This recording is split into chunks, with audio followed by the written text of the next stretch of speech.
Boa noite, meus irmãos. Graça e paz. Muito bom a gente poder se reunir na sexta-feira aqui para conversar um pouquinho sobre esse tema, né? Isso foi uma proposta que eu fiz aos ministérios de jovens e de adolescentes, juniores, para a gente refletir, né, um pouquinho sobre esse assunto que geralmente é discutido entre os adolescentes, entre os jovens, mas talvez poucas vezes existe uma preocupação com os pais. E eu sei que nós temos alguns pais aqui, eu fico muito feliz que vocês aceitaram esse desafio e vocês vieram hoje. Nós não estamos transmitindo, apesar das câmeras estarem aqui, nós estamos apenas gravando para que eventualmente a gente possa disponibilizar no canal do YouTube a palestra apenas. Por quê? Porque a minha vontade era realmente que a gente pudesse juntos aqui conversar e houvesse uma liberdade maior, então não fica aquela preocupação da transmissão e preocupado mais com quem está muitas vezes assistindo online do que exatamente com quem está aqui. E, portanto, depois a gente pode conversar com aqueles que vão posteriormente assistir a essa palestra. E, apesar do assunto ser polêmico, né, numa certa forma, uma certa condição, é bem verdade que é um assunto já bem batido. Eu sei que talvez boa parte de vocês já ouviram, boa parte de vocês já refletiu sobre esse assunto, e eu espero não trazer nada de novo, mas apenas aquilo que está na Bíblia. Esse é o meu foco, não é tirar algum coelho da cartola e dizer aqui, ó, finalmente agora vocês vão descobrir o que nunca antes foi dito na história da humanidade. Mas eu espero que quando eu estiver expondo aqui o tema, nada mais aconteça além do que vocês digam assim, ok, é exatamente isso que está na Escritura. Então, esse sempre é o nosso foco e não de tentar descobrir alguma coisa que nunca foi dita, né? Vamos orar mais uma vez e a gente segue com o nosso tema.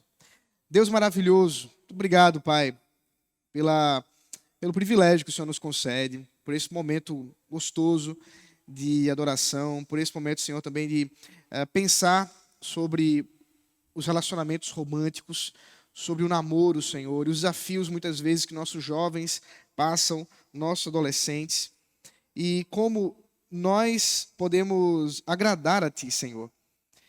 Sejam aqueles mais novos, nos desafios de verem seus amigos, muitas vezes experimentando coisas entre os relacionamentos românticos e poder, Senhor, agradar a Ti, mesmo nas muitas tentações. Como também os pais, ó Deus, ó Senhor, que muitas vezes veem seus filhos passando por situações, por sofrimentos, e como podem ajudar e como podem se responsabilizar por isso. Que o Senhor nos abençoe nesse momento, pela Tua vontade, pela Tua palavra, que o Espírito Santo nos guie. Em nome de Jesus Cristo, nosso Senhor. Amém.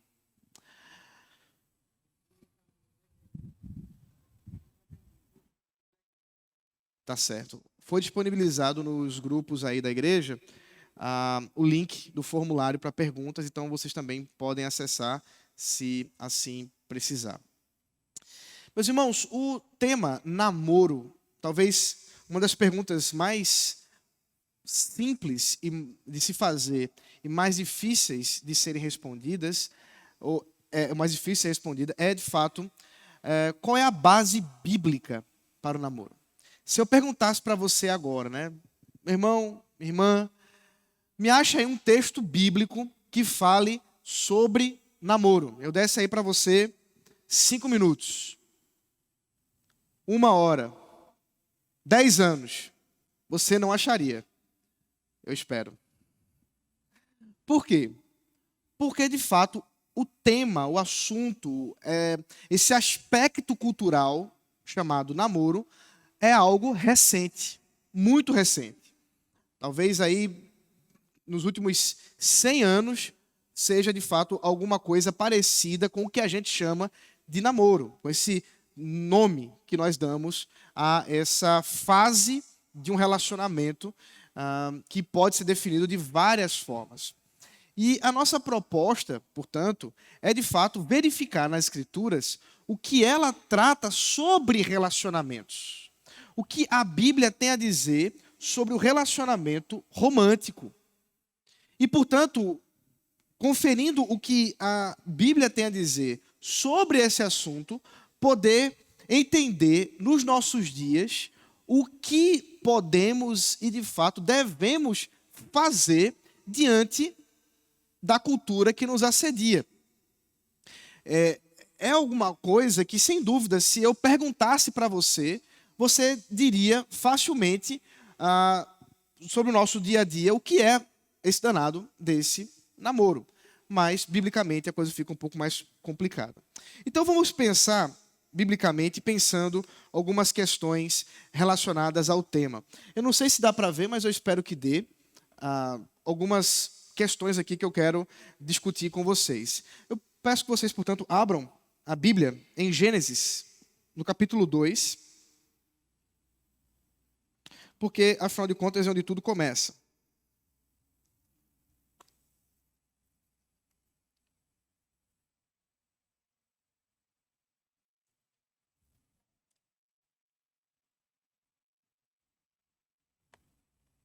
Deixa eu fazer só uma coisa aqui que está muito forte.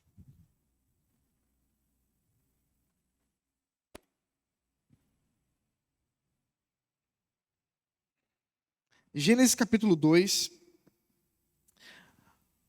O relato da criação nos conta como Deus criou o homem e a mulher. Em Gênesis capítulo 1, nós encontramos Deus criando todas as coisas, criando os céus, criando a terra, criando toda a natureza, criando os animais e, finalmente, no sexto dia, criando o homem e a mulher. Em Gênesis capítulo 1. E lá o texto nos fala que Deus cria o homem, e aí falando de humanidade, segundo a sua imagem. Portanto, o homem passa a refletir a Deus em tudo o que ele faz. O homem está diante de Deus, as suas ações, a sua vida em geral está diante de Deus. O capítulo 2 de Gênesis é uma descrição mais detalhada do sexto dia.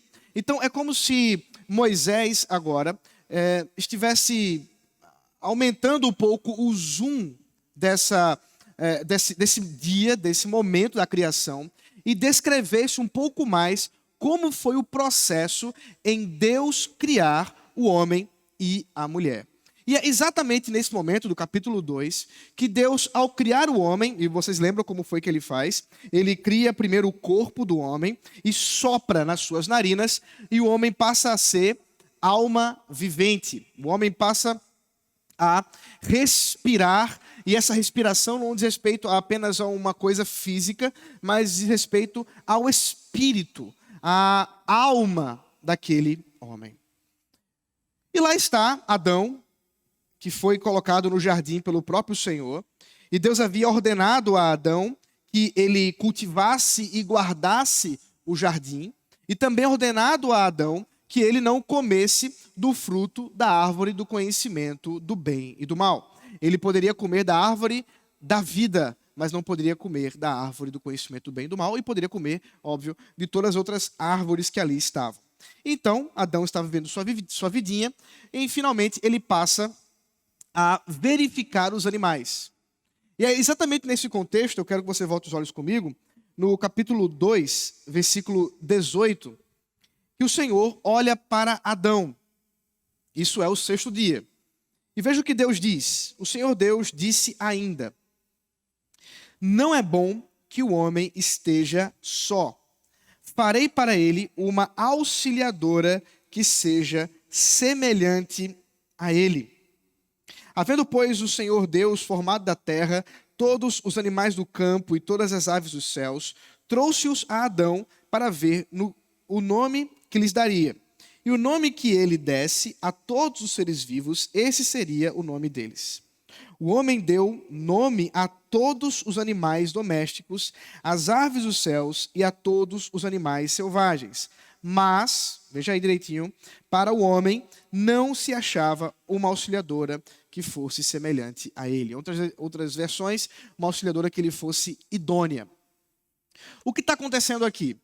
Deus, tendo criado primeiramente a Adão, e dado a ele a autoridade e autorização para representar o próprio Deus diante da criação, Adão passa a dar nome às coisas. Dar nome é uma ação de autoridade.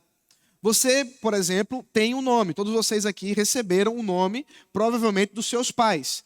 E os seus pais só deram nomes para vocês porque eles tinham autoridade para fazer isso. Não foi qualquer um que chegou e disse: você agora vai se chamar José. Você agora vai se chamar Maria. Não. Foi alguém que detinha algum tipo de autoridade. É o caso aqui.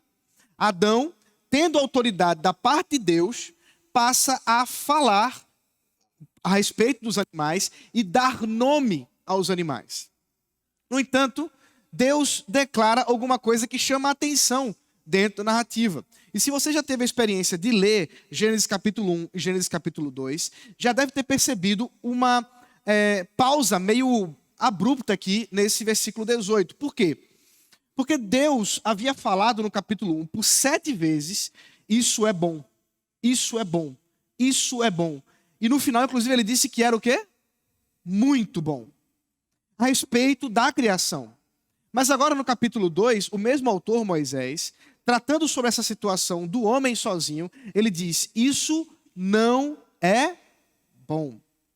Então perceba que claramente Deus deseja que a gente observe alguma coisa importante aqui. Porque é da natureza humana o relacionamento. Relacionamento faz parte da forma como Deus nos criou.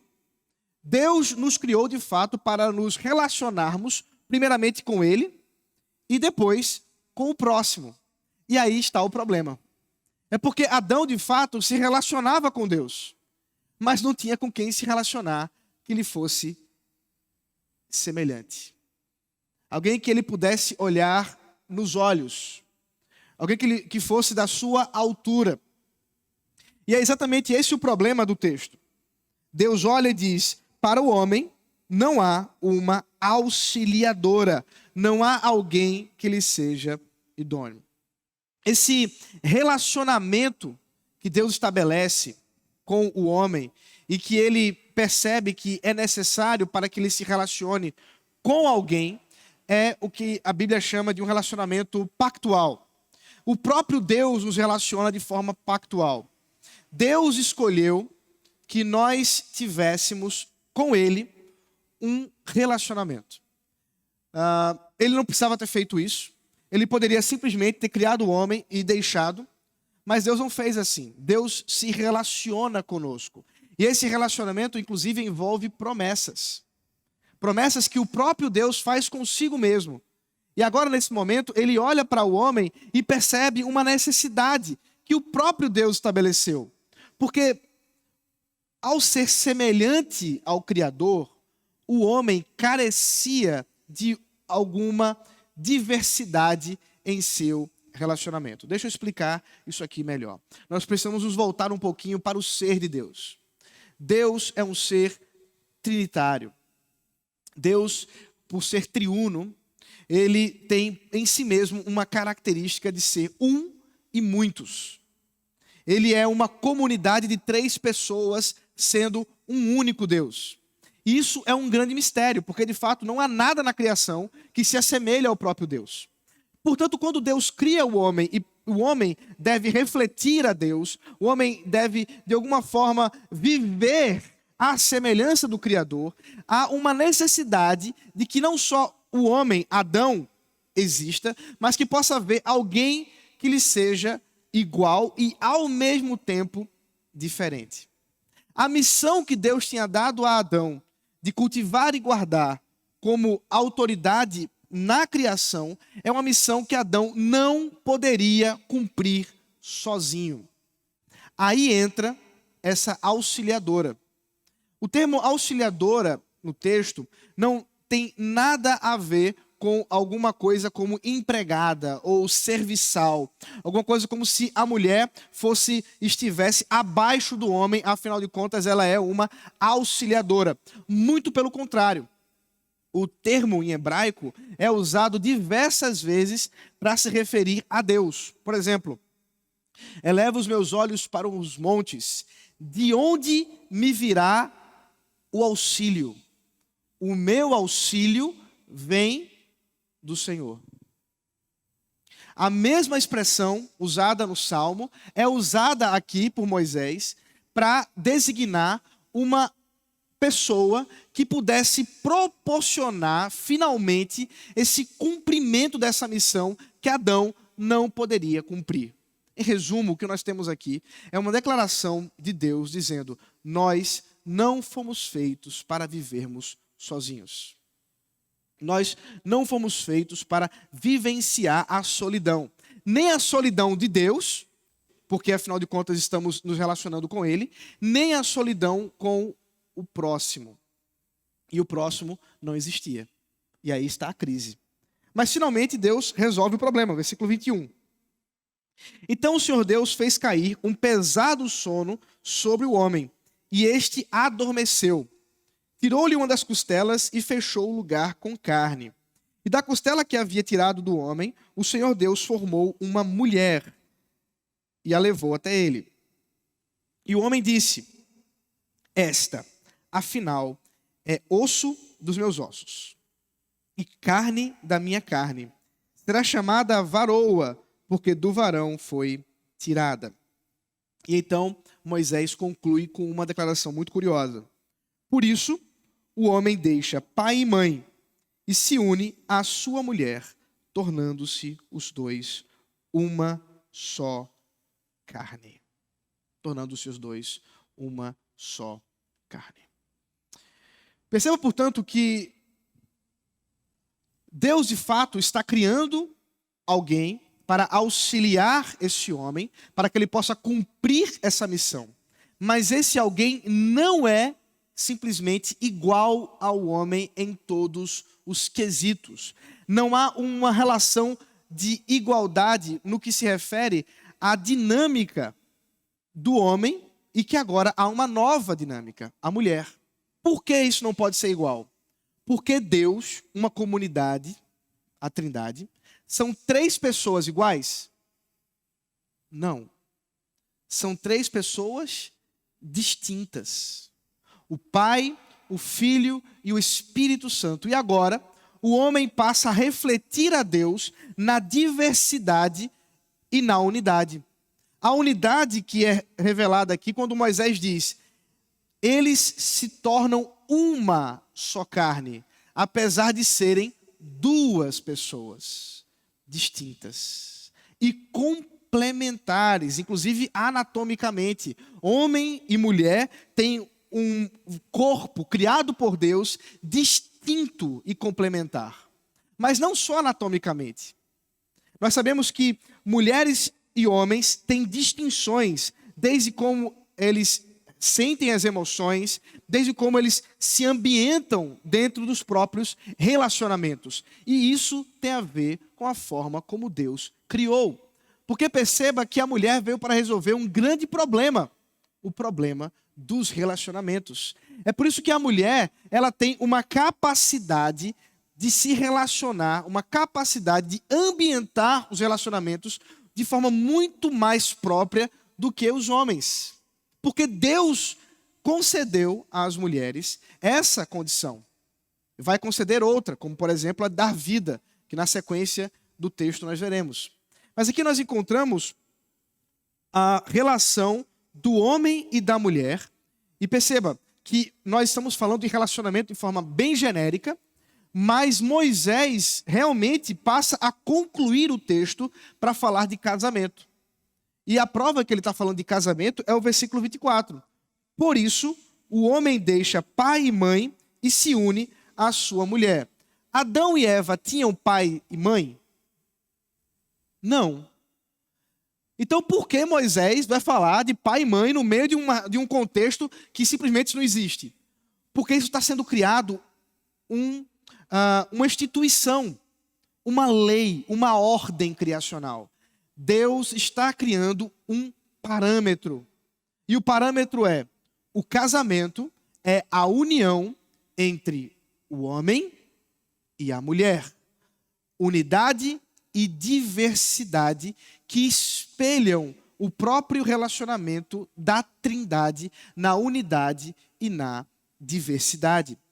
Portanto, esse casamento que o próprio Deus celebrou de Adão e de Eva mostra essa aliança que o homem e a mulher fazem diante de Deus. Porque o casamento, no final das contas, é uma aliança.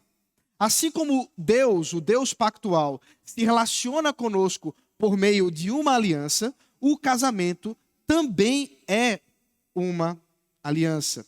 É uma declaração de promessa de que estarão juntos até que a morte os separe e que estarão em cumplicidade. Isso é o casamento. O casamento não é o sexo, ainda que o sexo pertença ao casamento, mas, de fato, aquilo que, de forma mais básica e fundamental, é o relacionamento entre o homem e a mulher numa relação pactual, numa aliança. Inclusive, em nossos dias, é exemplificada ou simbolizada através de um anel.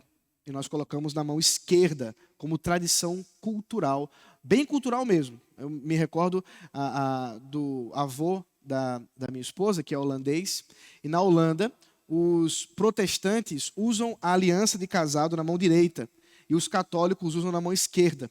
Então você consegue distinguir, inclusive, a confissão, a profissão de fé das pessoas através da aliança que eles usam. Se na mão direita é um protestante, na mão esquerda é um católico.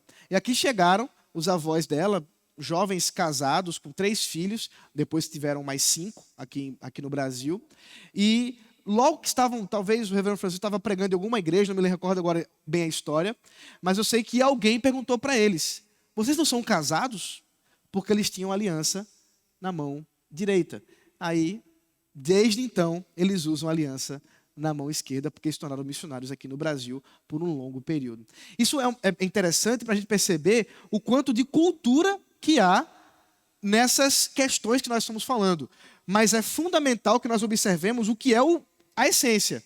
E o casamento, essencialmente, é um pacto, uma aliança. É nesse sentido, por exemplo, que as pessoas muitas vezes se confundem. É comum aqueles mais libertinos dizerem mais ou menos assim: ora, Adão e Eva, tinha algum pastor ali fazendo o casamento deles? Não. Tinha alguém, eles colocaram o documento deles no cartório, levou nos proclamas e finalmente eles puderam casar? Não. Então, eu não posso, minha namorada, a gente vai para casa e desde então a gente muda o perfil no status do Facebook e está tudo certo, estamos casados. Por que não pode fazer isso? Adão e Eva não casaram assim? Qual o equívoco que está aí?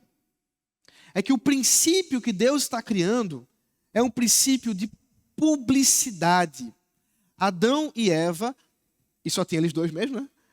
Publicamente casaram diante ali de Deus e de quem estivesse testemunhando, no caso, os animais. E para provar isso, a gente pode ver uma outra história, um outro casamento bem inusitado, que é o casamento de Rebeca e Isaac. Vocês lembram como foi que Rebeca e Isaac casaram? Alguém consegue me lembrar aí? Eu sei que vai ser difícil ouvir, mas então é melhor eu falar, né? Vai ser mais difícil. Bom, Rebeca e Isaac, como foi que eles casaram? Abraão, com medo que Isaac tomasse para ser sua esposa alguém ali daquele contexto pagão, ele ordenou que o seu servo Eliezer fosse para a terra dos seus pais e de lá trouxesse consigo uma futura esposa? Não. Trouxesse consigo o quê? Uma esposa para Isaac. E aí está o primeiro caso de casamento por procuração. Eliezer, então, faz um pacto com Abraão e então sai finalmente para encontrar Rebeca. E a história conta que ele chegou, estava na fonte lá, no poço, e ela era pastora de ovelhas, diga-se de passagem, e ela conduziu aquele homem para sua casa, descobrindo que ele era servo dos familiares. E finalmente, naquele momento, ele pergunta para ela: você aceita ir comigo como esposa do meu senhor? E ela então diz que sim. Ela até queria ficar mais um pouco para se despedir dos seus familiares. Não, é agora ou nunca. Então ela aceita e vai com ele. E a aliança que ela recebe não tem nada a ver, o sinal que ela recebe da aliança não tem nada a ver com uma aliança no dedo, mas é um piercing no nariz. Ela ganha um piercing no nariz e aí sai juntos, né? Ainda bem que a moda não é essa hoje, né? Acho que os pais ficariam um pouco preocupados se sua filha, durante o casamento lá, o marido enfiasse uma agulha na esposa para simbolizar o seu casamento. Mas foi assim.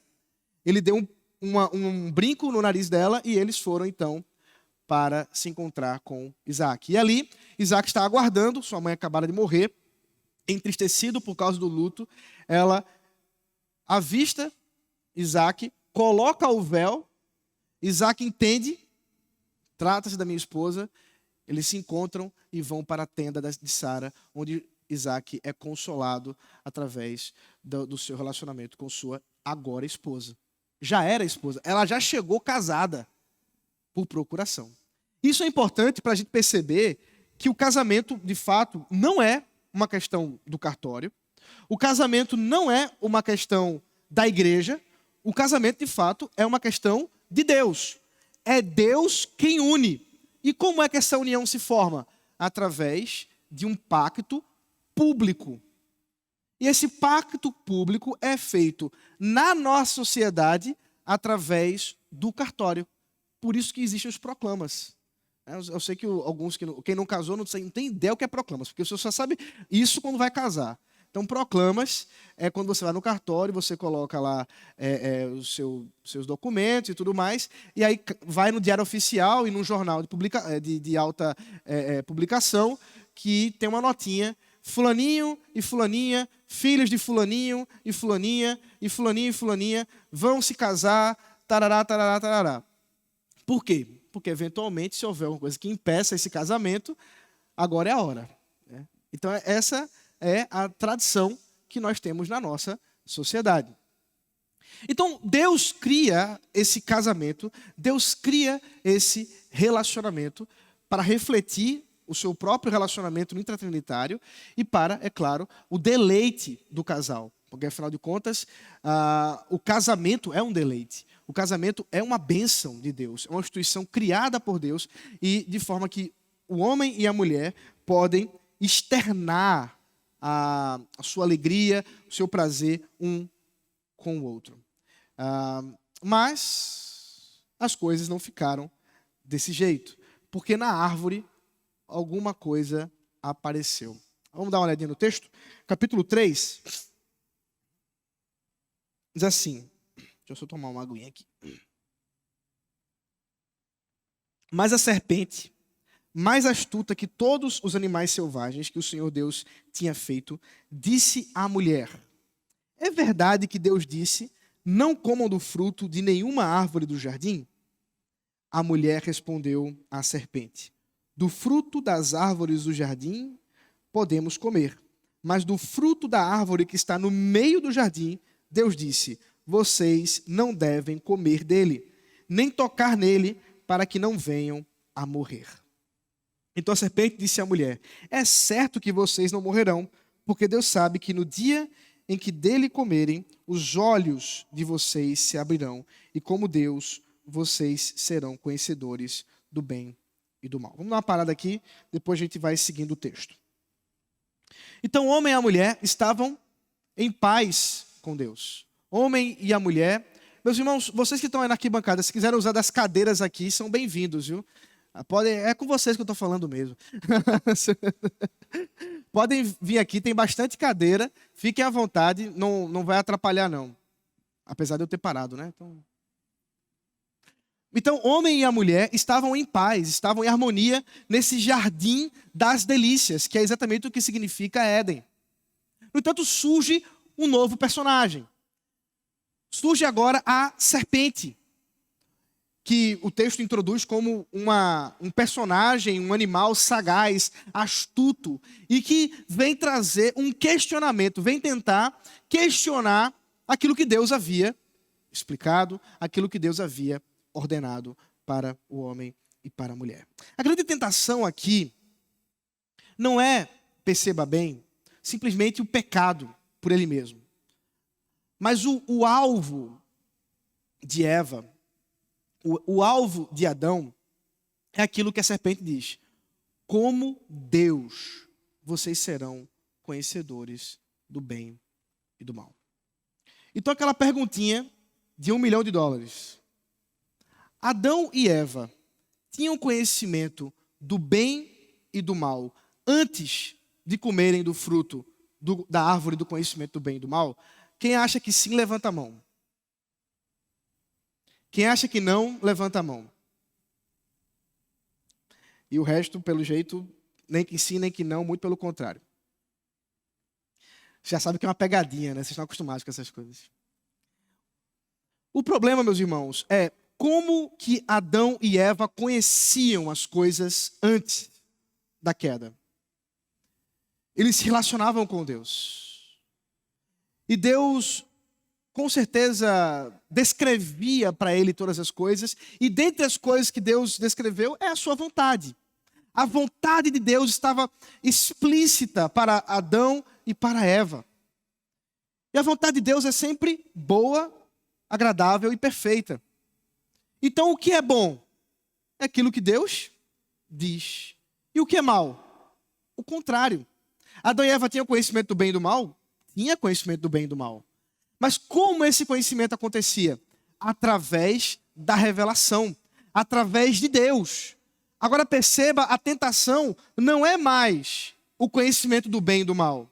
A tentação é conhecer o bem e o mal à parte de Deus.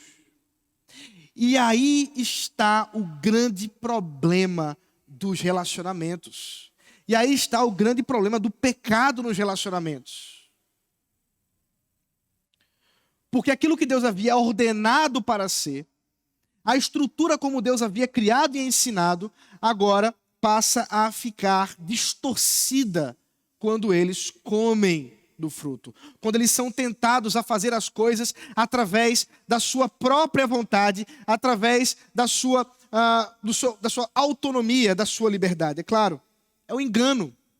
Eles jamais vão conhecer como Deus. Eles apenas vão se enganar para conhecer falsamente contra Deus. E é exatamente isso que passa a acontecer. E a estrutura do texto nos aponta uma coisa muito curiosa. Porque todas as vezes a serpente fala com Eva, parecendo falar com Adão e com Eva. Todas as vezes a serpente diz: não é isso que vocês, não foi assim que vocês, e vocês, e vocês, e vocês. O texto nos mostra que Adão estava presente nessa conversa. E por isso que eu coloquei aí, papéis trocados. Porque enquanto que na criação, na forma como Deus criou o homem e a mulher, e vocês viram, eu pulei essa parte, mas agora eu lembro dela. O homem deu nome à mulher, não foi mesmo? E é exatamente uma poesia belíssima, que é a primeira coisa que o homem diz para a mulher. Ele canta uma música, ele faz uma poesia. Essa será chamada Ishá, porque do Ish foi tomada. Então as palavras em hebraico, que é uma brincadeira que Moisés faz, elas de fato apontam para uma relação de necessidade. O Ish está dentro do Ishá, que é a palavra para varoa e a palavra para varão. Então veja que a ordem que Deus coloca é de fato que o homem seja o líder desse relacionamento. Porque, como eu disse a vocês, dar nome é ter autoridade. E o homem deu nome à sua esposa, a varoa. Mas agora perceba que a mulher toma a dianteira, a mulher toma o protagonismo e ela passa a não só conversar com a serpente, quando Adão deveria ter protegido sua esposa e impedido que ela fosse levada ao engano, como o apóstolo Paulo diz em primeira carta a Timóteo, capítulo 2. mas também ele permite que ela tome do fruto e dê a ele. Aquele que Deus havia dado a condição para que fosse o provedor, ele agora recebe da sua esposa. Então toda essa inversão aponta para o problema dos relacionamentos que vai ser mais escancarado no capítulo 3 ainda, versículo 16. Eu vou pular o texto para a gente continuar aqui o problema. Então a queda é um problema.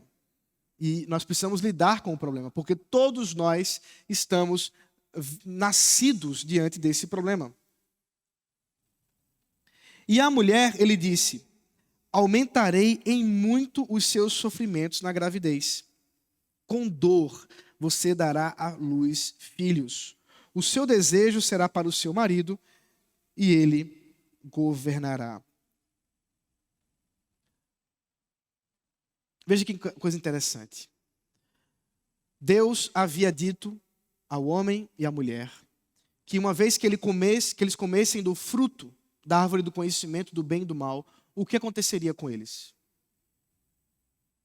Eles morreriam. E no meio das sentenças, Deus está declarando as consequências do pecado do homem, no meio desse momento de Deus, dizendo talvez o momento mais terrível da história da humanidade, quando Deus está declarando o grande problema do pecado. Deus fala para a mulher: você dará luz filhos. Mas filhos é vida.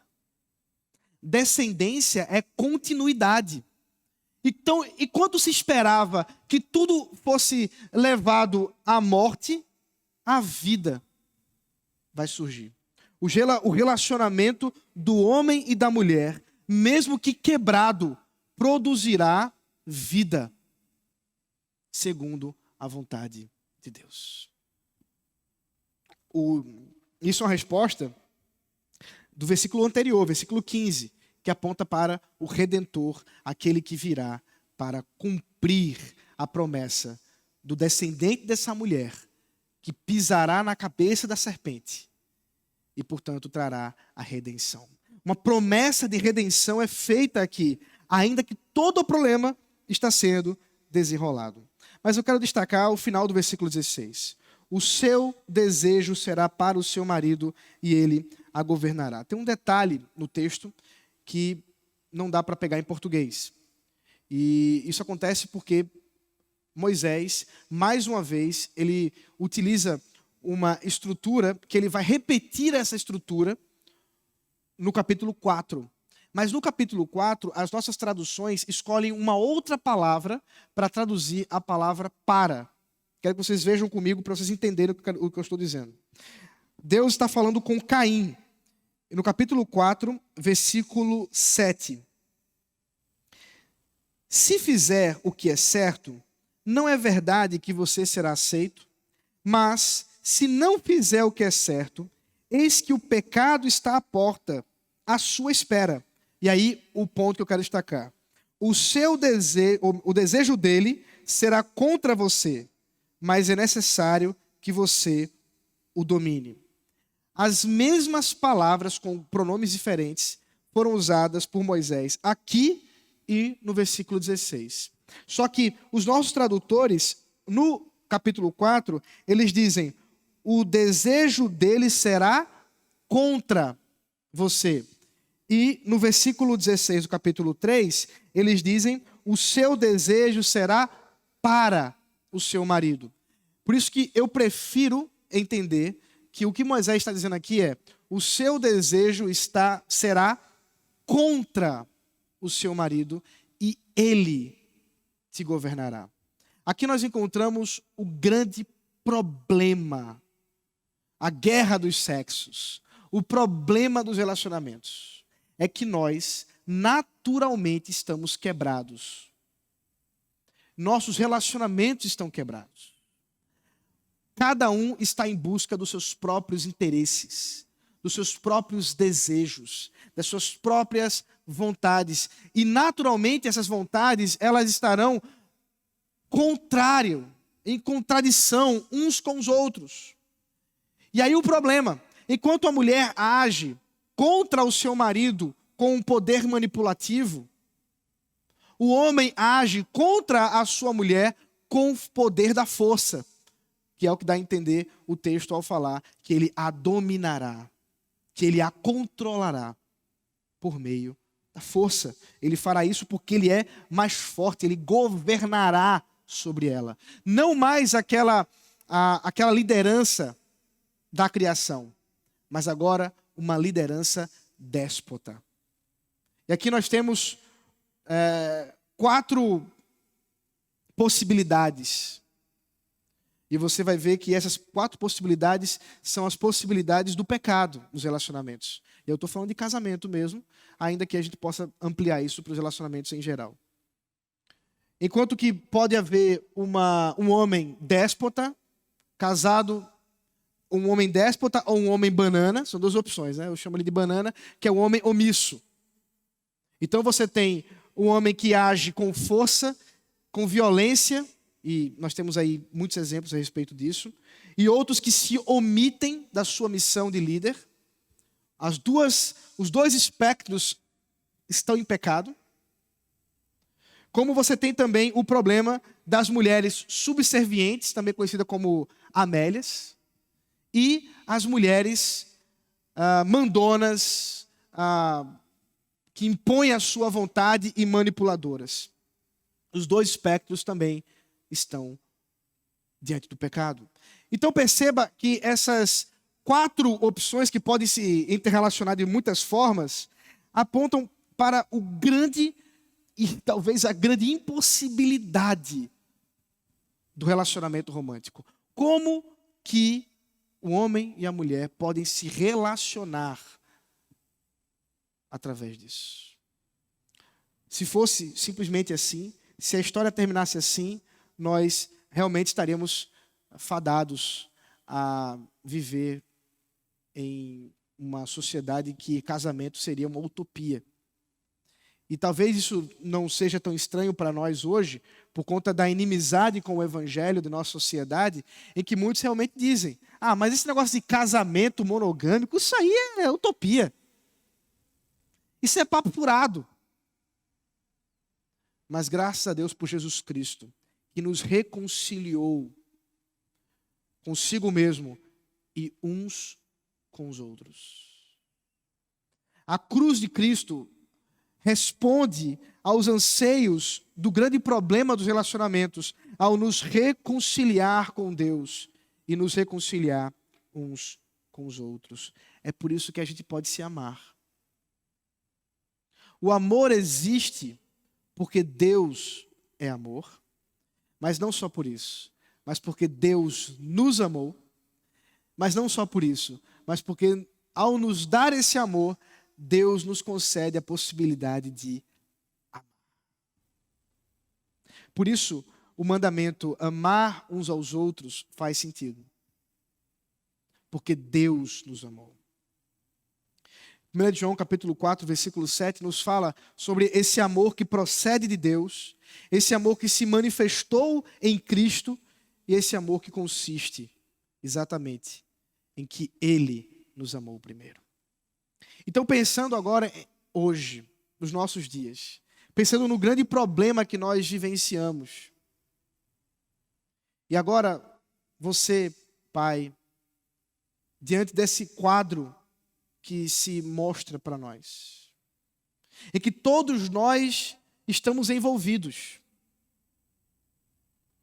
Você, jovem solteiro que está aqui, você vivencia exatamente uma sociedade de pecado, de relacionamentos interessados, onde as pessoas querem ter algum tipo de aproximação simplesmente por interesses carnais, interesses de talvez ter um pouco de alívio para seus sofrimentos, talvez para poder expressar a sua sexualidade. E é por isso que cada vez mais jovens estão aí tendo contato sexual. E a nossa sociedade é extremamente sensualizada. Sensualizada. Domingo, nós vamos ter aqui o lançamento de um livro de uma mãe, uma amiga minha, Joyce, que ela escreveu o livro para ensinar a sua filha, e ela escreveu com essa finalidade, sobre o sexo, sobre a relação sexual. E a sua filha, eu acho que tinha ali por volta dos 9 anos, 10 anos. E o problema é que ela trouxe a demanda para casa. Uma menina de 9, 10 anos, porque as suas amigas falavam sobre isso, os seus coleguinhas da escola estavam falando sobre isso, uma escola inclusive confessional, mas isso não importa, porque as pessoas estão em pecado e a queda perpassa todos os lugares, inclusive as escolas confessionais. E até o homeschooling, preste bem atenção. E ela trouxe a demanda. Olha, tenho amigas, tenho amigos, e essa minha amiga Joyce, ela disse, não, eu preciso ensinar minha filha. E ela escreveu um livro para isso. E esse livro ela está publicando agora para que outros pais possam se beneficiar desse tema, que é tão complexo e tão difícil. Por quê? Porque a sensualidade, ela está estampada nas ruas. Ela está estampada nas músicas. Ela está estampada nos ambientes que nós estamos. Você não tem como evitar isso. Você não tem como impedir que os seus filhos estejam vendo isso. A não ser que você coloque eles num quarto, alimente eles com uma comidinha debaixo da porta, e aí você vai conseguir. Mas sem isso, não. E com certeza, vocês, mais jovens que estão aqui, os adolescentes, têm amigos que já namoram. Talvez já tenham amigos que tenham já tido sua primeira relação sexual. E a questão é, como nós podemos agradar a Deus diante de uma situação como essa? De um mundo como esse? Diante de um quadro que se apresenta em que nós somos chamados a manifestar essa redenção em Cristo. Vamos entender, finalmente, onde o namoro se encaixa nessa história toda. Porque se a gente está falando de casamento, de noivado, de promessa, de aliança, o que é o namoro? Eu quero refletir com vocês, a partir dos princípios que a gente estabeleceu aqui, da criação, da queda e da redenção, através dos relacionamentos, porque a única forma da gente entender esse aspecto cultural nosso é olhando para a Escritura através daquilo que a Bíblia diz a respeito do casamento. Como que os casamentos eram feitos naquele período? Ora. Como eu contei a história de Abraão, os pais acertavam e o casamento era feito muitas vezes, homens e mulheres se conheciam, né? Se viam pela primeira vez, às vezes até, no caso de Isaac, literalmente, no casamento. Veja, eu não estou aqui, obviamente, para defender que nós devemos trazer a cultura do Antigo Oriente Próximo para os nossos dias. Talvez alguns pais gostariam disso, né? Dissessem assim, não, é isso aí mesmo, gostei da ideia. Amanhã eu estou comunicando às crianças que quando eu escolher o cônjuge, eu marco o dia do casamento. Mas a nossa sociedade, esse pai vai ter muita dificuldade para tentar implementar isso. E isso não necessariamente é de fato o que a Bíblia nos ordena. Mas o que é o namoro? Bom, se o namoro não é casamento, porque não é. Se o namoro não é noivado, porque não é. O namoro só pode se encaixar num terceiro aspecto bíblico, que é a amizade. É claro que é uma amizade específica. É uma amizade com vistas ao casamento. E aí a gente precisa realmente considerar algumas questões. Daqui a pouco eu vou falar um pouco da participação dos pais nisso aqui. Deixe-me primeiro tentar definir, biblicamente, como que nós podemos extrair os princípios para tentar entender o namoro. Bom, é preciso que a gente considere o namoro como uma amizade. Então, se é uma amizade, não é um pacto, não é uma aliança. E isso é importante que se diga, porque muitas vezes namorados tornam-se tão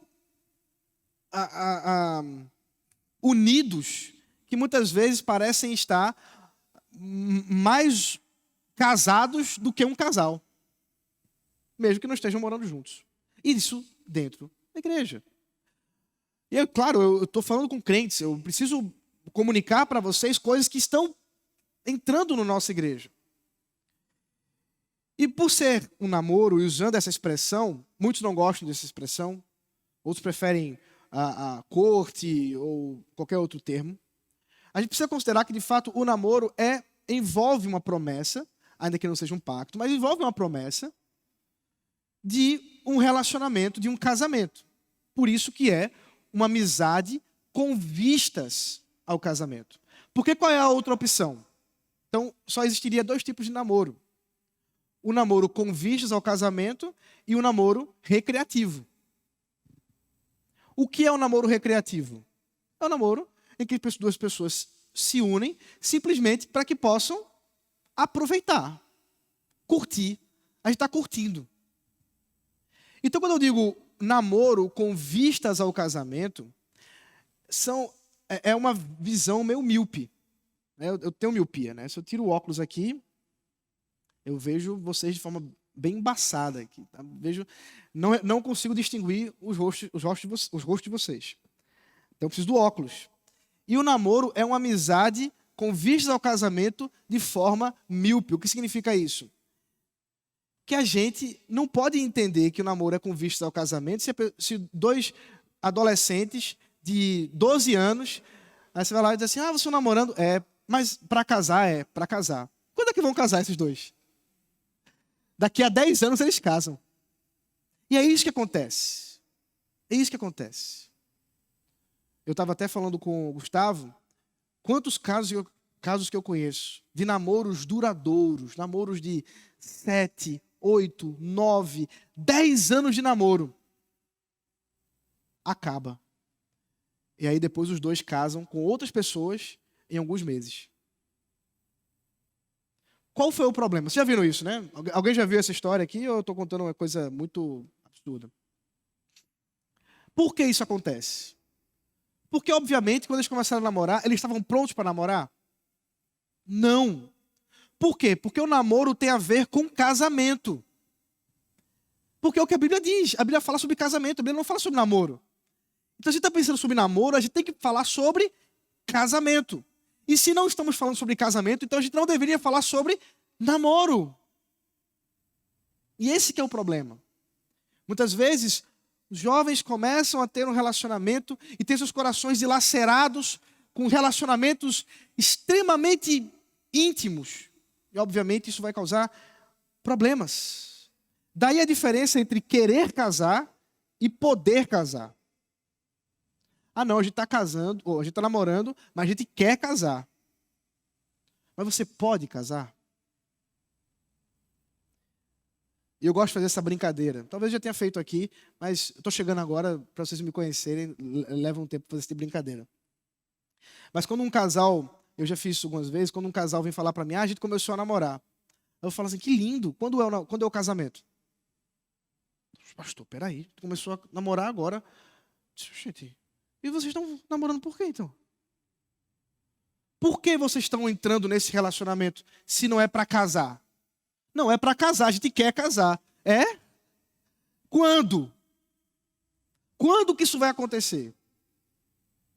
Então, tentando definir um pouco mais, o namoro pode ser definido da seguinte forma. Essa é uma definição que eu e minha esposa fizemos e eu acho ela boa.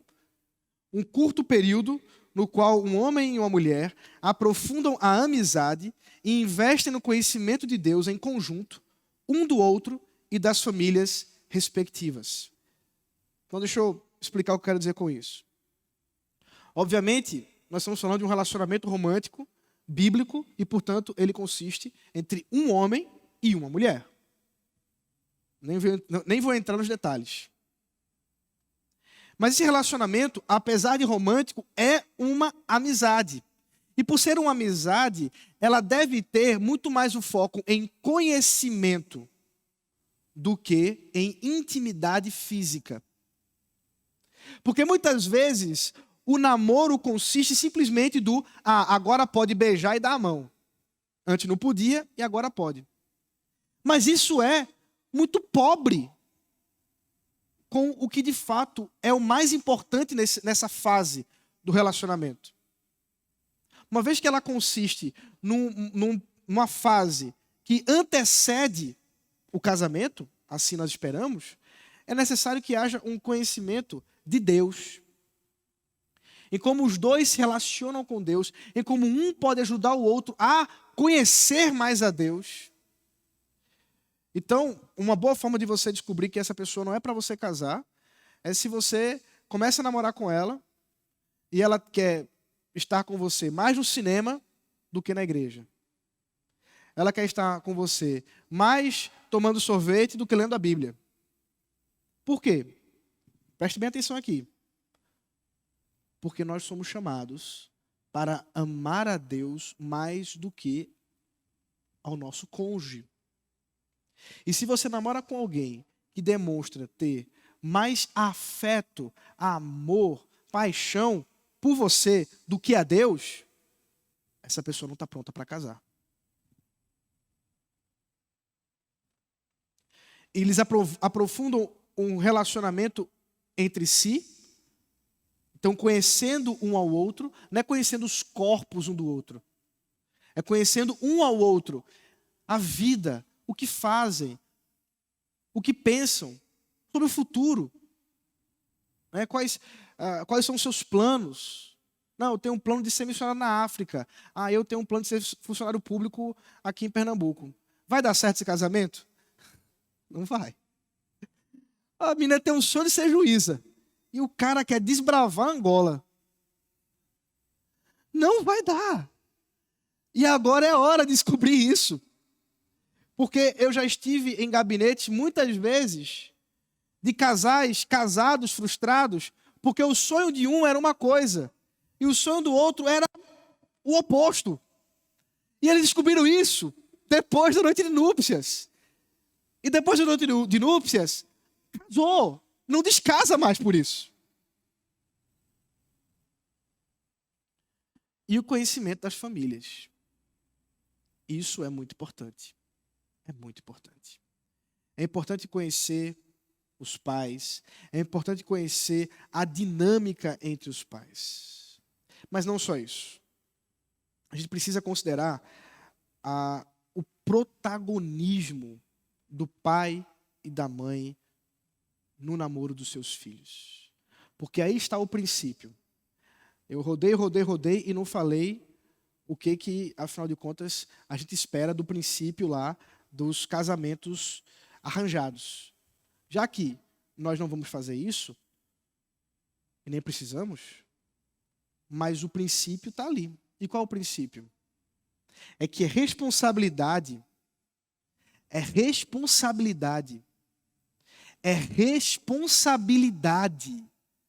dos pais o relacionamento dos seus filhos.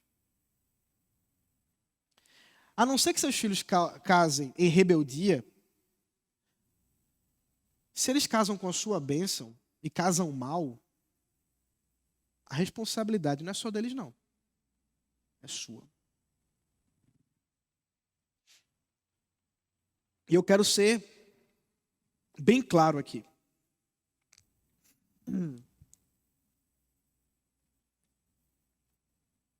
Eu não estou falando de pré-requisito para casar, não. Eu estou falando de pré-requisito para namorar.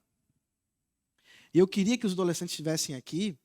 Eu espero que não só esses que estão aqui hoje, mas outros que possam assistir pelo vídeo que vai ser depois colocado no canal, e que os pais possam assistir com seus filhos. É porque eu quero mostrar, em primeiro lugar, que, de fato, namoro não é para adolescentes. Não é. E quem é que vai impedir que isso aconteça? São os pais. E por isso que eu estou falando aí de aprovação dos pais. Mas talvez a palavra mais forte seria supervisão dos pais. Muitas vezes hoje o que a gente encontra, mesmo na igreja, é o menininho, a menininha, bonitinhos, começam a namorar, aí eles vão comunicar aos seus pais que estão namorando. Mas isso não é bíblico, não. Porque é responsabilidade daqueles que detêm autoridade sobre os seus filhos, sobre, inclusive, o que eles andam fazendo em seus relacionamentos. Então, pai, mãe, não se omita do seu direito e do seu dever. Você tem um dever de orar com seus filhos, por seus filhos, a respeito dos relacionamentos românticos. Vocês têm o dever e o direito de instruir os seus filhos na palavra de Deus, para que juntamente com vocês possam, de fato, escolher, na graça de Deus, alguém para que eles possam desenvolver um namoro bíblico e, finalmente, um casamento que honre ao Senhor. Responsabilidade recai sobre vocês. Se um homem ou uma mulher não tem critérios, o problema começa com vocês. Tem uma pergunta boa, eu até tirei isso do slide, porque é tanta coisa para falar, e eu já vou, nem sei quanto tempo que eu já falei aqui. Mas não olha o relógio agora não, segura aí. Ainda tem perguntas. Uma pergunta que você pode fazer é o seguinte. Você gostaria, preste bem atenção aqui, você gostaria que a sua filha se casasse com alguém como você, pai? Da forma como você trata a sua esposa, da forma como você trata seus filhos. Você gostaria? Mãe, você gostaria que o seu filho se casasse com alguém como você? Mãe? Isso é uma pergunta importante. E veja, eu não estou falando de perfeição. Eu estou falando de instrução. Que é necessário que em casa eles possam entender, eles possam ser instruídos na palavra de Deus do que é um homem bíblico, uma mulher bíblica que honram ao Senhor. E é exatamente nesse combinado, e o combinado não sai caro, viu, pai? Viu, mãe? E faça uma aliança com seus filhos. Papai e mamãe vão orar com vocês, para que vocês tenham um bom relacionamento, vocês tenham um marido, vocês tenham uma esposa. Nós vamos ajudar vocês. E eu me recordo aqui, por exemplo, de um vídeo do Paul Washer, em que ele dizia, lá pelas tantas, sobre namoro, ele dizia assim, aí vem a mocinha, emocionada. Mas papai, mas mamãe, eu amo. Ele é lindo, ele é maravilhoso.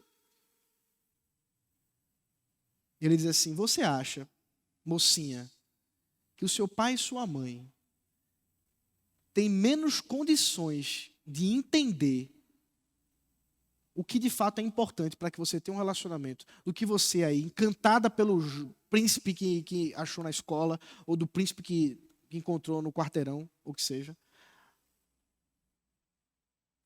E aí, recai realmente sobre nós, meus irmãos, recai realmente sobre nós essa responsabilidade como pais, de instruir nossos filhos, de caminhar com nossos filhos, que eles possam confiar em nós.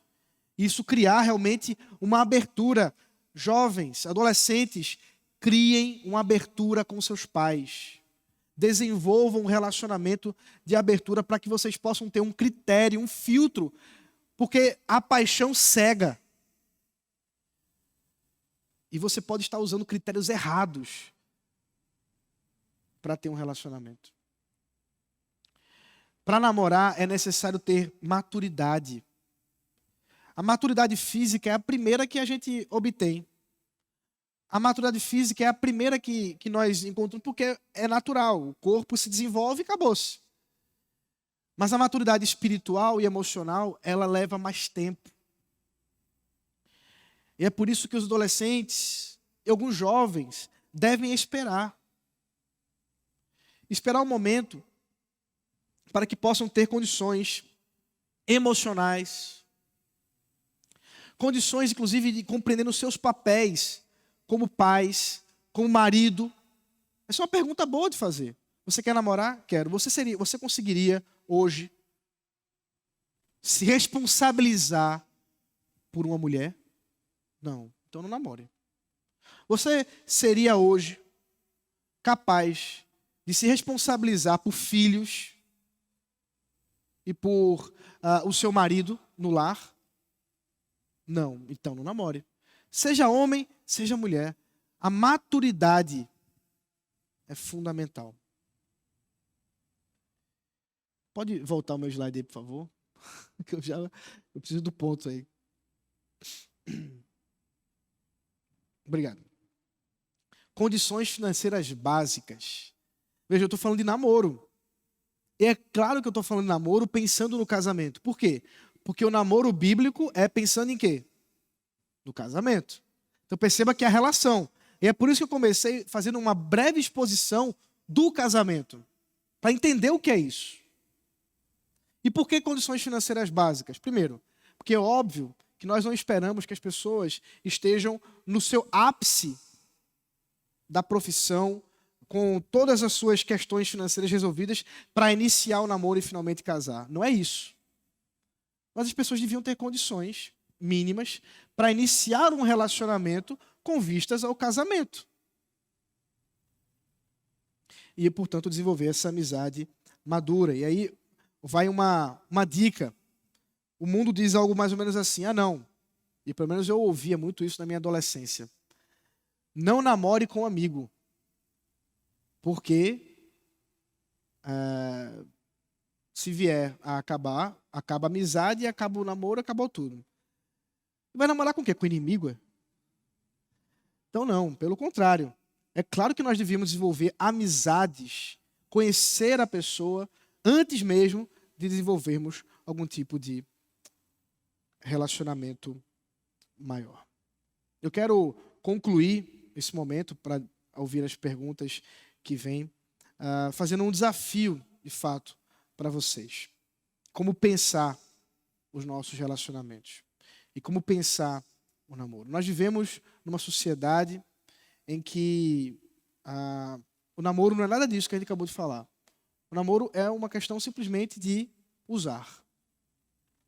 Usa, gastou, descartou, de novo. Usa, gastou, jogou fora. E nós vamos só conseguir, de fato, agradar a Deus e ter relacionamentos duradouros e que honrem ao Senhor e, de fato, levem ao casamento seguindo esses princípios da palavra de Deus. E seja o desafio para os menores ou para os pais, todos nós somos convidados para refletir essas coisas. E eu gostaria de ver uma igreja madura com relação a esse assunto.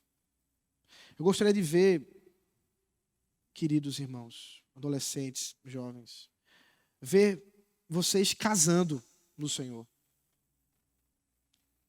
E me dói o coração muitas vezes quando eu vejo pessoas iniciando um relacionamento e não tem nenhum desses critérios. É claro que existem muitas questões além dessas, como por exemplo, mas e os meus pais que não são crentes? E se os critérios dos meus pais não crentes forem critérios que não são bíblicos? É óbvio que mais importante é agradar a Deus do que aos homens.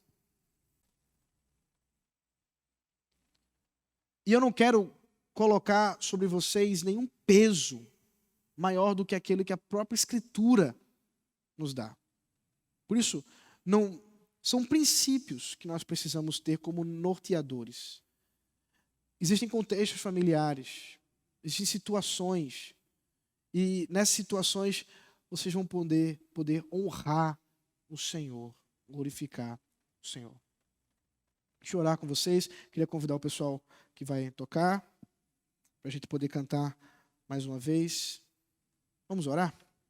Deus maravilhoso, obrigado, Pai, pela Tua palavra que nos ensina, por esse tempo de reflexão, de meditação, pensando, Senhor, sobre esse assunto complexo, mas ao mesmo tempo, Senhor, pensando na beleza que há nos relacionamentos, no chamado que nós temos para desenvolver a nossa afetividade com o próximo, mas fazendo isso, Senhor, na Tua palavra, confiantes na Tua palavra, obedecendo, Senhor, a Tua vontade. Que o Senhor derrame da Tua graça e nos dê, Senhor, condições de Te honrar no casamento, no namoro, no noivado. E os meus irmãos e irmãs que estão aqui, os solteiros, Senhor, eu oro por eles, para que o Senhor dê a eles condições de encontrar alguém com quem possam desenvolver o conhecimento, uma amizade, com vistas ao casamento, para a Tua honra e para a Tua glória. Aqueles que já estão para o casamento, Senhor, que de fato eles agora possam priorizar o conhecimento um do outro, a fim de que possam Te honrar no casamento.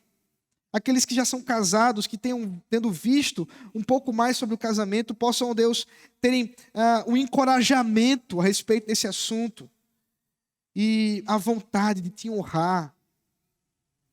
E os pais, ó Deus, preocupados com seus filhos, em como podem cuidar deles, que eles não se omitam, que eles não sejam omissos diante do grande desafio de nos responsabilizarmos com os nossos filhos, com as bênçãos que o Senhor nos concedeu, para que possamos instruí-los a Tua palavra, ajudá-los, ó Deus, a Te honrar. Tudo isso, Senhor, faz para a Tua glória, mediante Cristo Jesus, nosso Redentor, que proporcionou essa reconciliação perfeita e plena na cruz do Calvário. Em nome dEle que nós oramos. Amém. Amém. Vamos ficar em pé, vamos cantar. Você pode aproveitar esse momento para fazer sua pergunta e eu vou tentar responder aquelas filtradas aqui, tá certo? Prometo não responder perguntas muito longas, né? Para a gente também não puxar muito. Enquanto o momento correto de namorar para o casamento vai chegando, a gente ocupa a nossa mente com tudo aquilo que é verdadeiro, honesto, justo, puro e amável, com tudo aquilo que está na palavra de Deus. Que isso preencha o nosso ser, o nosso coração, o nosso pensar, enquanto Deus nos amadurece. Vamos cantar essa grande verdade bíblica ao Senhor.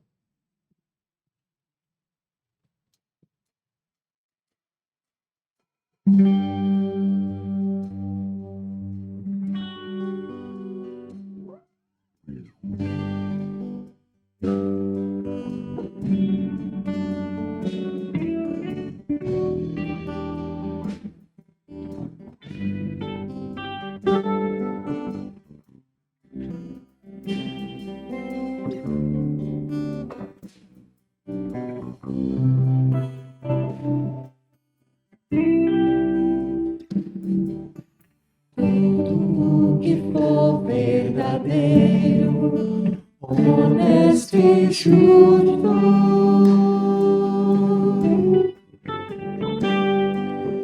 tudo que é mais bonito, puro e amável. Se houver algum louvor, se houver virtude, seja isso a inspirar o nosso pensamento.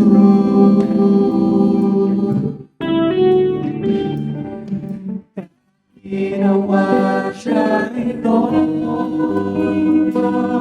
temor diante do que há de vir, Antes de tudo, lembramos diante de Deus nossas vidas estão.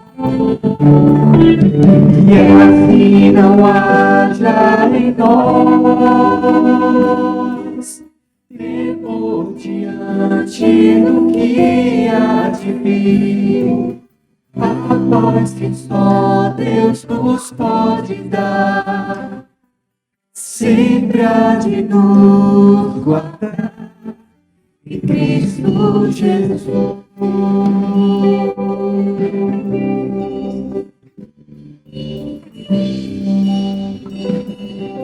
A igreja canta ao Senhor. Que for honesto e justo, Que é mais bonito.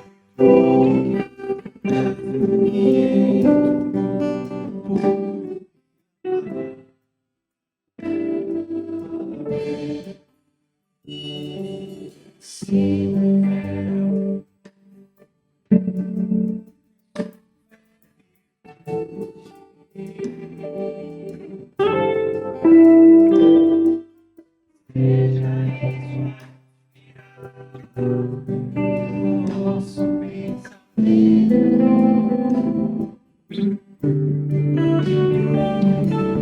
para que não haja em nós temor diante do que há de vir.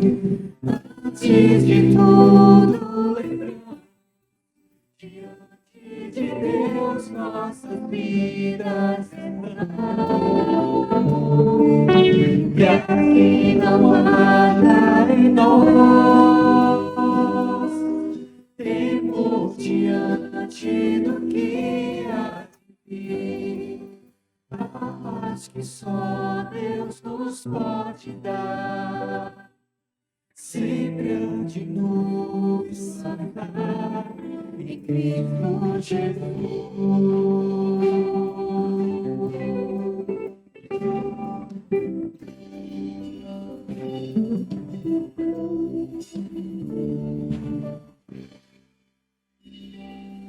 Podem sentar, meus irmãos. Eu tenho algumas perguntas aqui. Algumas é eufemismo. São várias. Eu vou tentar responder, a maioria delas de forma rápida. Eu vou fazer a pergunta e vocês... eu vou tentar respondê-las, tá? Possivelmente a gente vai ter que encerrar com essas perguntas, então se você não fez ainda, você pode fazer depois em um outro momento, a gente pode conversar, tá bom? Então vamos lá. A primeira pergunta é assim: o namoro na adolescência é não recomendável ou é pecado? Veja, essa é uma boa pergunta. Por quê? Porque a gente, de fato, só pode chamar de pecado aquilo que a Bíblia diz que é pecado. Certo? Então, não existe um versículo que diga assim: não pode ter relacionamento antes dos 18 anos. Muito pelo contrário. Maria, grávida do Espírito Santo, prometida a José, noiva de José, estava no alto, muito provavelmente, dos seus 14 anos. Né? Porque isso era uma questão cultural. Cultural. E isso é muito importante que a gente entenda, que é por isso que não existe uma prescrição bíblica sobre adolescentes. Até porque a adolescência, esse termo, é extremamente contemporâneo. Então, não existe uma lei bíblica sobre esse assunto. Mas existe um princípio. Um princípio sábio da palavra de Deus, de que pessoas que não têm essa maturidade para o casamento não deveriam se relacionar romanticamente dizendo que querem casar. Então quem vai controlar isso? Os pais. Porque aí desobedecer o pai é pecado. Aí sim. Aí é pecado. Então, é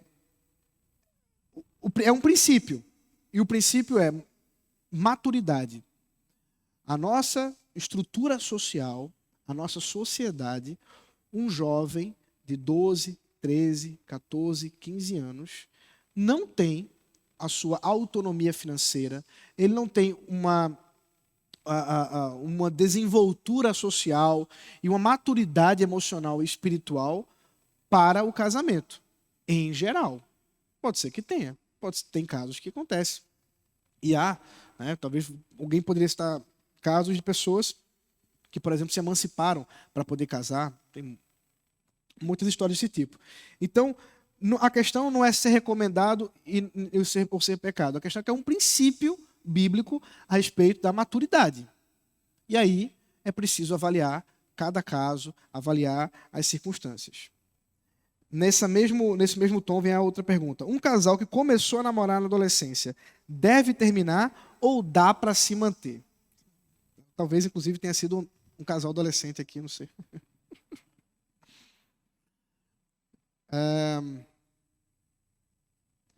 É preciso que se pergunte, como nós vamos agradar melhor a Deus? A gente vai agradar melhor a Deus aguardando o momento certo para desenvolver esse tipo de relacionamento? Ou porque a gente não consegue ficar longe um do outro, a gente vai continuar desse jeito? Então, são questões que devem ser levantadas por esse casal de adolescentes.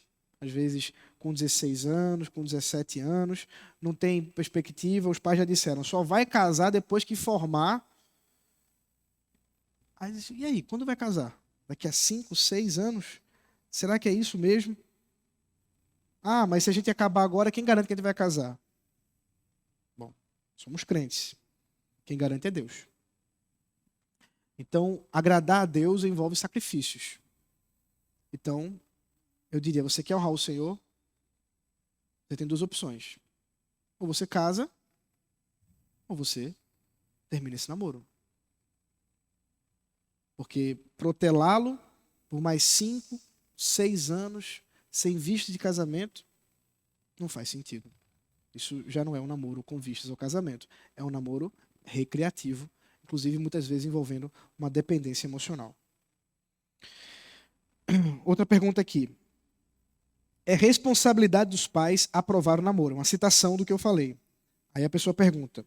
No caso de um jovem cristão com pais sem temor a Deus, o que esse jovem deve fazer? Então eu já dei uma pista.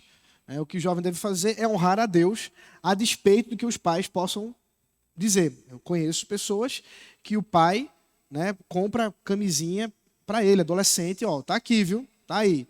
E o menino é crente. E aí, o que ele vai fazer? Ele vai obedecer às dicas do pai ou vai honrar a Deus? Ele vai honrar a Deus.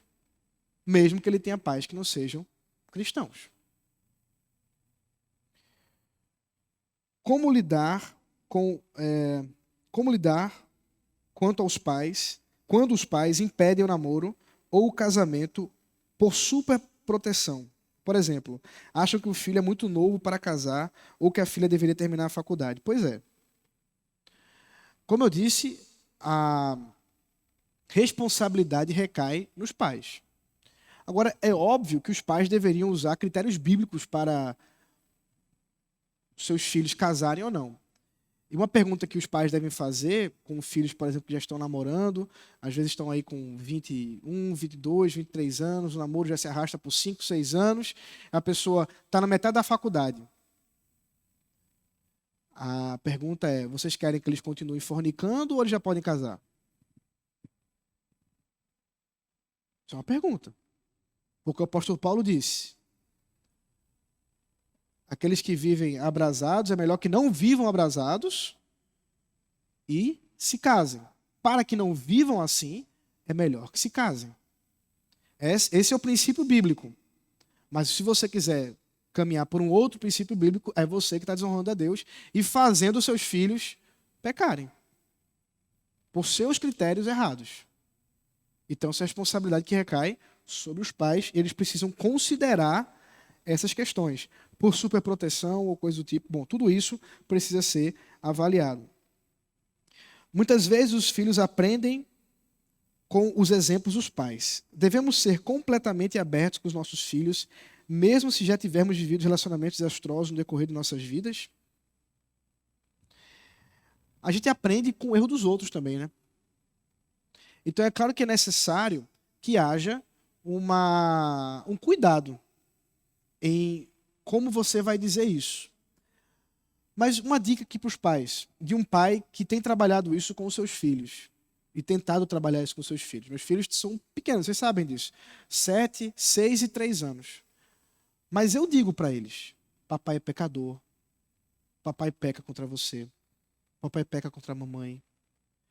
Eu peço perdão a eles, confesso meus pecados diante deles quando os ofendo e diante do Senhor.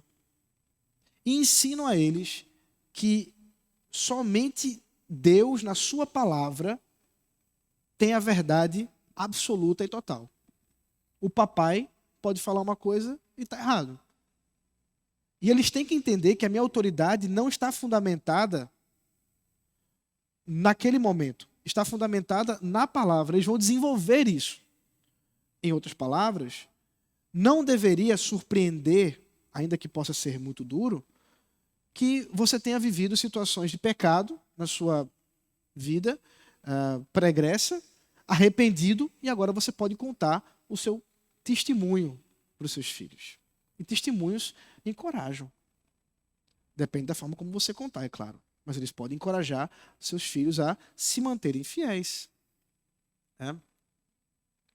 Então, vai ter que ter, é claro, um momento certo para que isso aconteça, mas desenvolva com seus filhos uma visão de que você é pecador. E isso vai ser muito bom para ele, porque você pode estar desenvolvendo um sentimento de culpa nos seus filhos. Ele pensando que o papai e a mamãe são perfeitos e ele não é. Então, talvez contar para eles um pouquinho da sua história pode ajudar bastante, inclusive no poder da redenção, no poder da transformação. Se os pais de um adolescente ver que o filho ou a filha está conversando com alguém, como proceder? Eu imagino que essa conversa seja para namorar, né? Porque depende do que é essa conversa. Como proceder? Você deve conversar com seus filhos. Mas não é agora. Converse, ou melhor dizendo, é agora. Não vai esperar para que quando isso aconteça, aconteceu, então agora vamos conversar sobre namoro. Você tem que conversar agora com eles. Você tem que falar agora sobre isso e dizer, inclusive, da sua participação nessa história. E então, juntos, vocês caminharem para agradar o Senhor. Se o filho ou a filha escolhem pessoas que não creem no nosso Deus, como fazer para tentar afastar com sabedoria? Bom, posso ser um pouco duro no que eu vou dizer agora, mas eu espero que os irmãos me entendam. Pelo menos estou diante do Senhor no que vou falar agora. Se os seus filhos querem ter um relacionamento, eles estão na igreja, eles creem no Senhor Jesus Cristo, eles querem ter um relacionamento com pessoas fora da igreja, você nunca vai aprovar isso. Você nunca deve aprovar isso. Você vai amá-los e eles vão e se eles vierem a casar, eles vão casar em rebeldia, porque vocês vão ser contra. Devem ser contra. Os pastores dessa igreja, por exemplo, não fazem casamento de pessoas que casam daqui dessa igreja ou de qualquer outra igreja com pessoas não crentes. Já vai a dica, inclusive. Nem vem me pedir. Isso não vai acontecer. Por quê? Porque nós jogamos as bênçãos de Deus sobre aquele relacionamento. E eu não acredito na bênção de Deus num relacionamento de pecado. Um relacionamento que desonra o Senhor. Deus pode abençoar a si mesmo? Pode, porque Deus abençoa como Ele quer, é graça. E pode produzir daí frutos, inclusive fazer com que essa pessoa se converta. Pode. Mas isso não é o princípio bíblico, isso não é o mandamento. O mandamento bíblico é casar no Senhor. Então os pais não deveriam deixar seus filhos casarem sem ser no Senhor. Ah, pastor, mas eu já não tenho mais controle sobre meu filho. Então, você vai ter que dizer para eles que eles vão casar em rebeldia, sem a sua bênção. Porque eles não estão casando na bênção do Senhor, porque eles não estão casando no Senhor. Qual idade recomenda para namorar? Como eu disse, não tem idade para namorar. Tem princípio. Os princípios são esses. Perceba que eu estou tentando não ser legalista. Porque não existe isso. Agora, sem dúvida, é necessário que tenha minimamente essas maturidades que nós desenvolvemos aqui. E que idade que geralmente isso acontece? Bom, em geral, isso acontece depois da fase da adolescência, como nós chamamos, o que nós chamamos da fase da adolescência. Mas isso pode demorar mais, viu? Né? Pode demorar bem mais que isso, infelizmente. Qual conselho daria para um casal que já namora há muito tempo e não tem perspectiva de casamento? Ou por falta de emprego, ou por falta de alinhamento no relacionamento?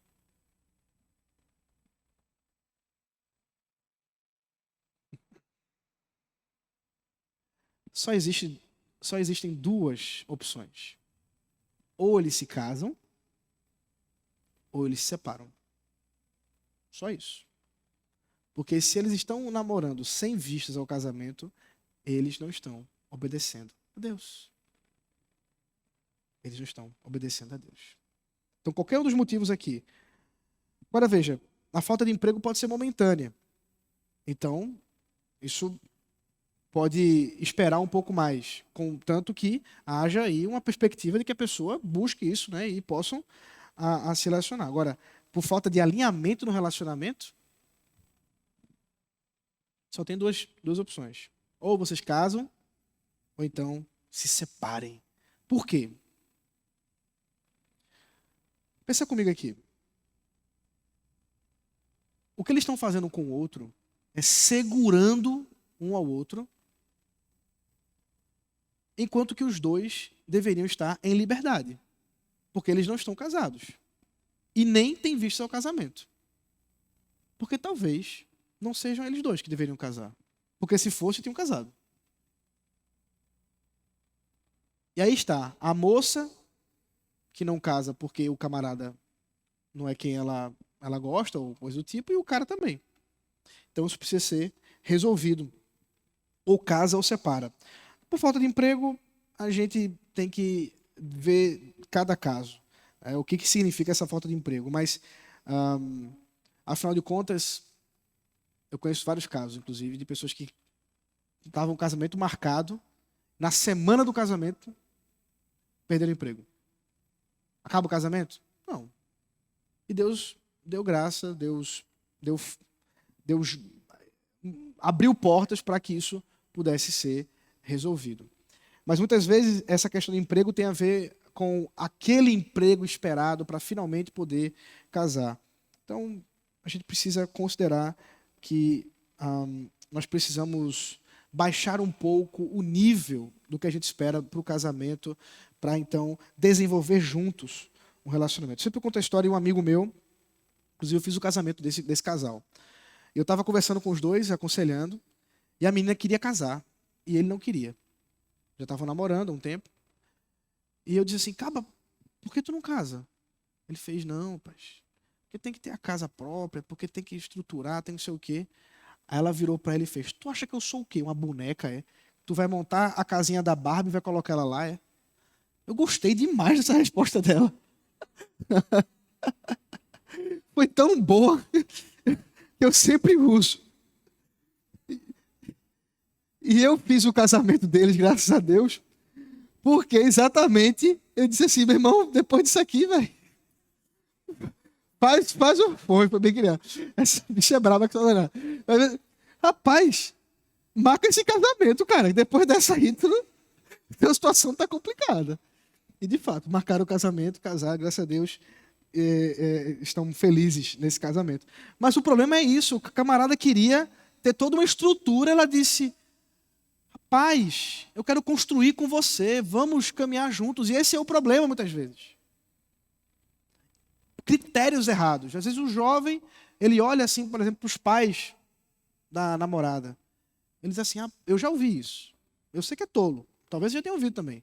Rapaz, não vou tirar a fulaninha da casa dos pais dela para dar menos do que ela tem, não. Um louco. Um tolo.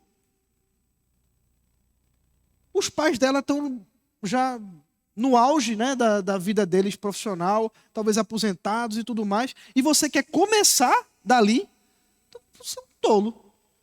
Você está se enganando, está usando critérios errados. E muitas vezes é isso que acontece. Eu já ouvi isso de várias formas. Tem uma pergunta engraçada. Vamos lá. O senhor acha que beijar no namoro é pecado? Veja, preste bem atenção aqui. Mais uma vez eu vou apelar à cultura. A questão do beijo na boca, né, é uma questão cultural. Né? Se você for na Rússia, os homens dão um selinho entre si como um momento de afeto. Né? Eu lembro de um amigo meu que estava namorando uma moça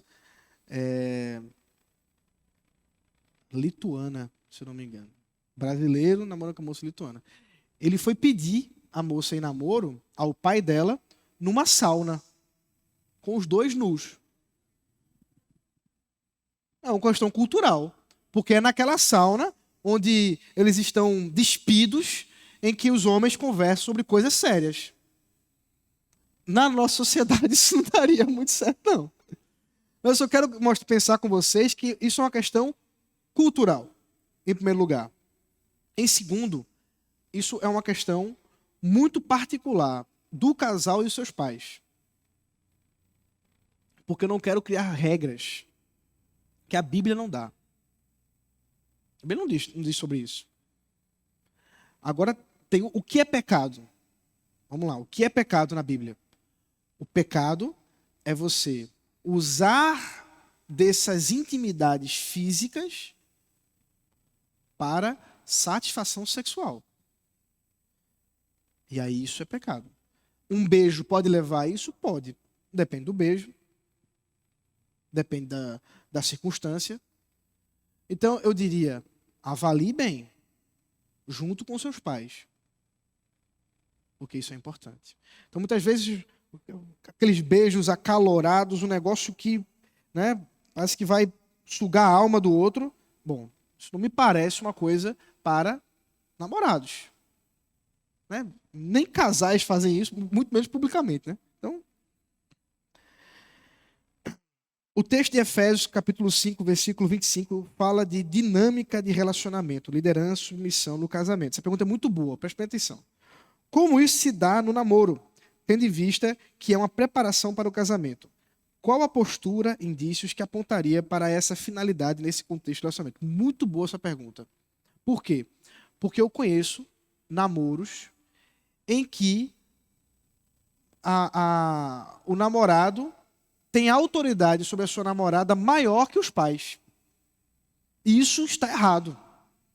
Porque a submissão que a Bíblia fala, e a liderança que a Bíblia fala, é no casamento. Por isso que o namoro é uma amizade. Ah, pastor, mas como é que eu vou exercitar minha submissão? Fique tranquila, minha irmã. Você seja submissa aos seus pais. Honre os seus pais. Você já está exercitando a submissão. Ah, pastor, mas como é que eu vou exercitar minha liderança? Fique tranquilo, meu irmão.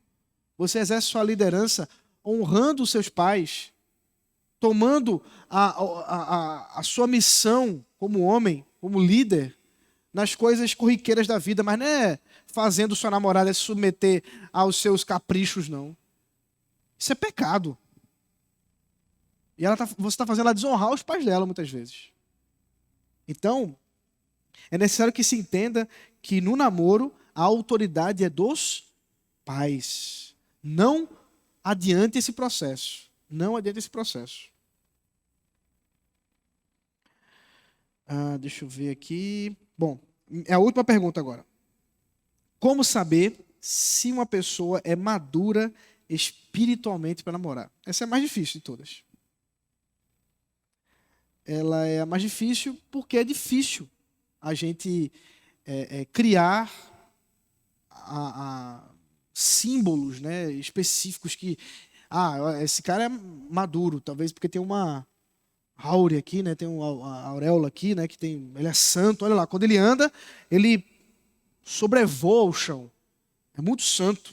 Você não vai ver isso. Então, quais são os indícios? Muito provavelmente os indícios vão ser indícios subjetivos. Ele conhece a palavra de Deus? Ela conhece a palavra de Deus? Lê a Bíblia? São pessoas que se preocupam com a igreja, se preocupam com seus pais. A conversa que vocês têm é uma conversa que tem a ver com Deus? Ou são sempre futilidades? Então, essas coisas é que vão ajudar você a perceber aspectos de maturidade naquela pessoa. São alguns exemplos. A gente poderia ficar enumerando vários, mas todos eles são subjetivos. Mas, sem dúvida, a gente vai conhecendo, vai percebendo. Rapaz, isso aqui não está pronto, não. Nem vou caminhar por aí. Ou espera mais um pouquinho. Ou vamos orar mais. Vamos aguardar no Senhor. Converse com pessoas. Então, isso é uma boa dica. Converse com pessoas mais maduras. Seus pais, pastor, às vezes uma irmã da igreja mais velha. Essas pessoas que estão olhando de fora vão ter uma condição de te ajudar a ver talvez o que você ainda não está enxergando. Meus irmãos, eu quero agradecer pelo tempo que vocês expuseram aqui. Eu espero que o Senhor tenha abençoado vocês nesse momento de reflexão. Eu espero que eu tenha ajudado a pensar biblicamente e que no final vocês tenham sentido a mesma coisa que eu disse que ia acontecer lá no começo da nossa conversa. Só falou que está na Bíblia mesmo e não há muita novidade não. Que bom. Graças a Deus. Era isso que eu queria que fosse mesmo. Nada novo. Apenas aquilo que já foi escrito, já está revelado. Arthurzinho.